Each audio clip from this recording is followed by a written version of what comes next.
اگر آپ کو ابھی پتہ چلے کہ یہ آپ کی زندگی کا آخری دن ہے، سب سے پہلے کیا کام کرو گے؟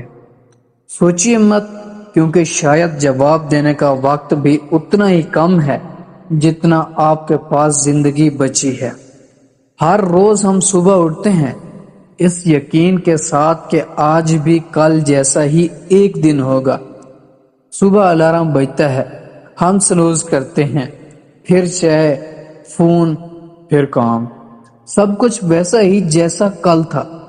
یہ روٹین ہمیں ایک عجیب سکون دیتا ہے، جیسے زندگی ایک سیدھی لائن ہے جو ہمیشہ آگے بڑھتی رہے گی۔ لیکن کیا کسی نے ہمیں یہ گارنٹی دی ہے؟ کسی ڈاکٹر نے، کسی سائنسدان نے، کسی نے بھی نہیں۔ صرف اللہ جانتا ہے کہ ہماری سانسوں کا حساب کب پورا ہوگا، اور یہ نہ جاننا ہی سب سے بڑی آزمائش ہے۔ اس ویڈیو کے آخر میں آپ کو وہ سوال بتاؤں گا جو قیامت کے دن سب سے پہلے پوچھا جائے گا، اور جب آپ وہ سنیں گے آپ کی زندگی دیکھنے کا نظریہ ہمیشہ کے لیے بدل جائے گا۔ ایک بزرگ سے پوچھا گیا، زندگی کیا ہے؟ انہوں نے جواب دیا، زندگی سانسوں کی گنتی ہے، اور گنتی ہمیشہ کم ہوتی ہے، بڑھتی نہیں۔ یہ بات سننے میں سادہ لگتی ہے، لیکن اس میں پوری زندگی کا فلسفہ چھپا ہے۔ انسان پیدا ہوتے ہی ایک الٹا کاؤنٹ ڈاؤن شروع ہو جاتا ہے۔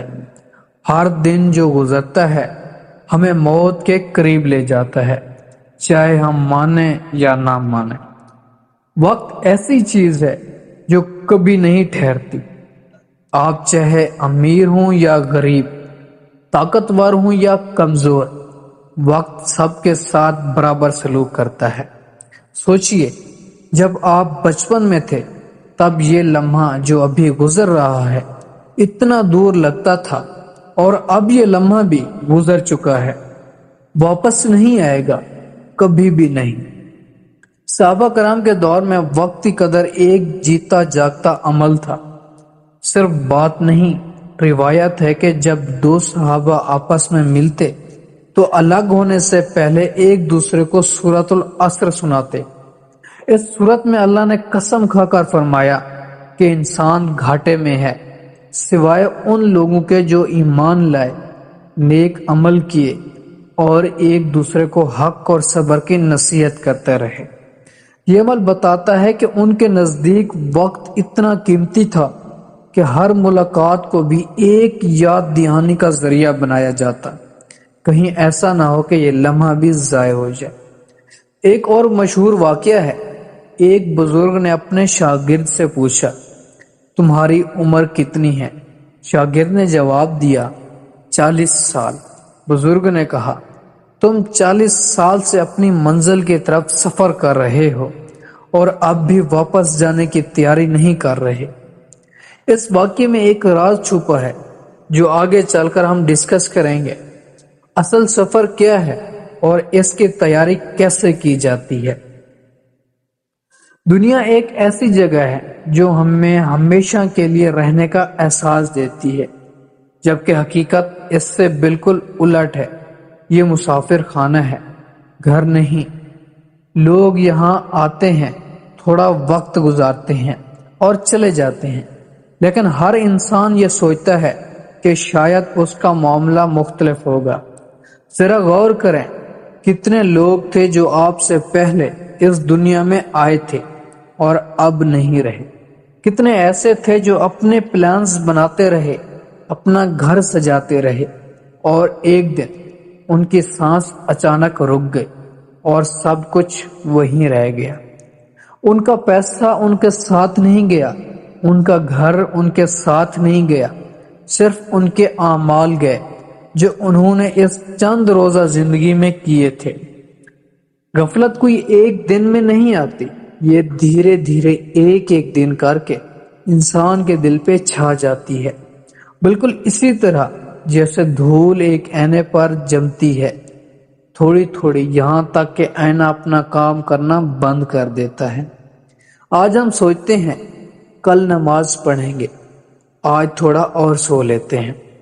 کل ہم سوچتے ہیں اگلے ہفتے سے سدھر جائیں گے، اور یہ کل کبھی ختم نہیں ہوتا، یہاں تک کہ وہ دن آ جاتا ہے جب کل ہی نہیں بچتا۔ آگے میں آپ کو بتاتا ہوں کہ غفلت کا سب سے خطرناک لمحہ کون سا ہوتا ہے۔ وہ لمحہ جو اکثر لوگوں کی زندگی کا سب سے بڑا افسوس بنتا ہے۔ موت ایک ایسی حقیقت ہے جس پہ کسی کو شک نہیں، پھر بھی یہ وہ موضوع ہے جس سے لوگ سب سے زیادہ بھاگتے ہیں۔ لوگ گھر کی ہر چیز کی پلاننگ کرتے ہیں، شادی کی، گھر کی، ریٹائرمنٹ کی، لیکن اس ایک دن کی پلاننگ نہیں کرتے جو یقیناً آئے گا۔ رسول اللہ صلی اللہ علیہ وسلم نے فرمایا کہ لذتوں کو ختم کرنے والی چیز کو کثرت سے یاد کرو، یعنی موت کو۔ یہ یاد دہانی ہمیں غفلت سے بچاتی ہے، ہمیں جگاتی ہے۔ لیکن سوال یہ ہے، موت کے بعد کیا ہوتا ہے؟ قبر میں انسان کا پہلا سامنا کس چیز سے ہوتا ہے؟ یہ اہم آگے جاننے والے ہیں۔ سب انسان اس دنیا سے رخصت ہوتا ہے تو اس کے ساتھ کوئی نہیں ہوتا، نہ اس کا مال، نہ اس کے رشتہ دار، نہ اس کا عہدہ، صرف اس کے اعمال اس کے ساتھ جاتے ہیں۔ ایک بزرگ نے کہا، قبر اپنے رہنے والوں سے سوال پوچھتی ہے، تم میرے لیے کیا لایا؟ اور اگر انسان کے پاس جواب نہیں ہے تو یہ سب سے دردناک لمحہ ہوگا۔ ایک بزرگ اپنی آخری سانسوں میں اپنے بیٹے سے ملنے آئے۔ اس کی آنکھوں میں آنسو تھے، نہ درد کی وجہ سے بلکہ افسوس کی وجہ سے۔ اس نے کہا، بیٹا، میری زندگی میں بہت کچھ تھا، پیسہ، عزت، گھر، گاڑی، لیکن آج جب میں اپنی زندگی کے آخری لمحات میں ہوں تو مجھے سب یاد نہیں آ رہا۔ مجھے یاد آ رہی ہے وہ نماز جو میں نے قضا کی، وہ وقت جو میں نے فالتو کاموں میں ضائع کیا، وہ رشتہ دار جن سے میں نے بات نہیں کی۔ اس نے اپنے بیٹے کا ہاتھ پکڑا اور کہا، وقت رہتے سدھر جاؤ۔ اس کہانی میں ایک بہت ضروری سبق ہے جو ہم آگے ڈسکس کریں گے۔ اب سوال یہ ہے، اس حقیقت کو جاننے کے بعد ہم کیا کریں؟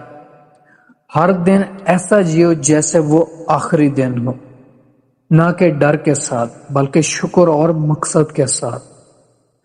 نماز، ذکر اور نیکی کے کاموں کو کل پہ مت ٹالو، جو موقع آج ہے وہ کل نہیں ہوگا۔ اپنے رشتوں کو وقت دو، جنہیں آپ پیار کرتے ہیں ان سے معذرت مانگنا، ان کا شکریہ ادا کرنا، اس میں دیر مت کرو۔ ہر دن اپنا محاسبہ کرو، رات کو سونے سے پہلے پوچھو، آج میں نے کیا کمایا اور کیا ضائع کیا۔ اب میں آپ کو بتاتا ہوں کہ صحابہ اس محاسبے کو کس طرح کرتے تھے۔ حضرت عمر رضی اللہ تعالیٰ عنہ کا مشہور قول ہے، اپنا محاسبہ خود کرو اس سے پہلے کہ تمہارا محاسبہ کیا جائے۔ یہ محاسبہ کیسے کیا جائے؟ سب سے پہلا قدم یہ ہے کہ دن کے آخر میں اپنے آپ سے سوال کرو، کیا میں نے کوئی گناہ کیا؟ کیا میں نے کسی کا حق مارا؟ اگر جواب ہاں ہے تو فوراً توبہ کرو، کل تک انتظار مت کرو۔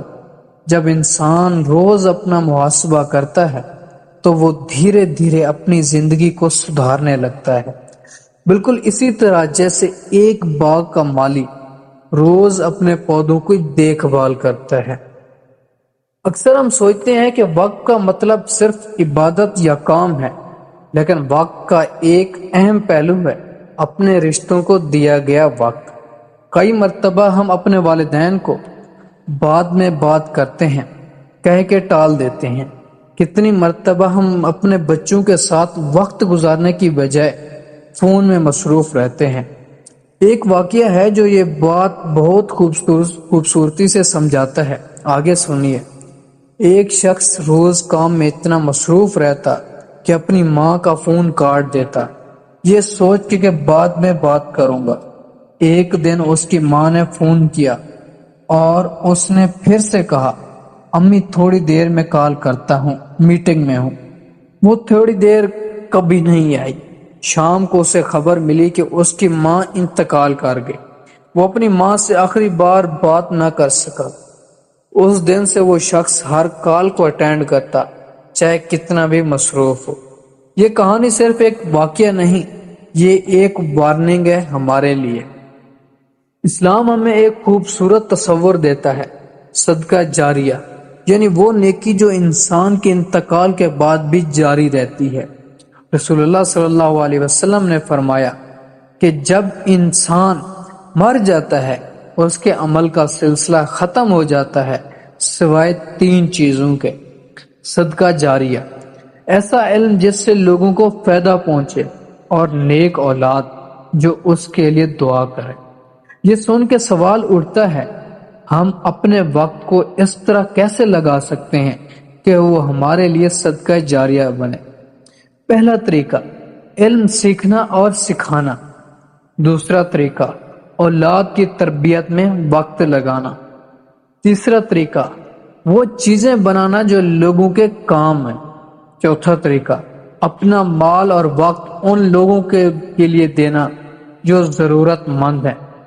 سوچئے، اگر آج آپ ایک بچے کو قرآن سکھائیں اور وہ بچہ آگے جا کے 10 اور لوگوں کو سکھائے تو آپ کا ثواب ان سب تک پہنچتا رہے گا۔ کتنا بھی وقت ضائع ہو چکا ہو، جب تک انسان زندہ ہے توبہ کا دروازہ کھلا ہے۔ یہ اللہ کی سب سے بڑی رحمت ہے، لیکن اس موقع کی بھی ایک حد ہے۔ توبہ اس وقت تک قبول ہوتی ہے جب تک موت کا فرشتہ سامنے نہیں آتا۔ اب ہم اس سوال کی طرف آتے ہیں جو میں نے شروع میں کہا تھا، قیامت کے دن سب سے پہلے کیا پوچھا جائے گا؟ حدیث میں آتا ہے کہ قیامت کے دن انسان سب سے پہلے اس کے وقت کے بارے میں پوچھا جائے گا۔ اس نے اپنی زندگی کہاں گزاری اور اپنی جوانی کہاں استعمال کی۔ سوچئے اس وقت جب یہ ویڈیو آپ دیکھ رہے ہیں، یہ بھی آپ کی زندگی کا ایک حصہ ہے جس کا حساب ہوگا۔ تو سوال یہ نہیں کہ کتنا وقت بچا ہے، سوال یہ ہے کہ جو وقت ہے اسے آپ کیا کر رہے ہیں۔ اس پوری گفتگو میں سب سے ضروری بات یہ ہے، یہ ویڈیو خوف پھیلانے کے لیے نہیں بلکہ جگانے کے لیے ہے۔ اللہ کی رحمت اتنی وسیع ہے کہ وہ اپنے بندوں کو ہر لمحہ موقع دیتا ہے اپنے آپ کو سدھارنے کا۔ یہ ویڈیو صرف ایک یاد دہانی ہے، لیکن عمل آپ کو کرنا ہے۔ وقت ایک امانت ہے، اسے ضائع مت کرو۔ ہر سانس ایک موقع ہے اللہ کی طرف لوٹنے کا، اپنے رشتوں کو سنوارنے کا، اپنی آخرت کو بہتر بنانے کا۔ اگر یہ ویڈیو آپ کے دل کو چھو گئی ہو تو اسے ان لوگوں تک ضرور پہنچائیں جنہیں اس کی ضرورت ہے۔ چینل کو سبسکرائب کریں، ویڈیو پسند آئے تو لائک کریں، اپنے خیالات کومنٹس میں ضرور بتائیں۔ اللہ حافظ۔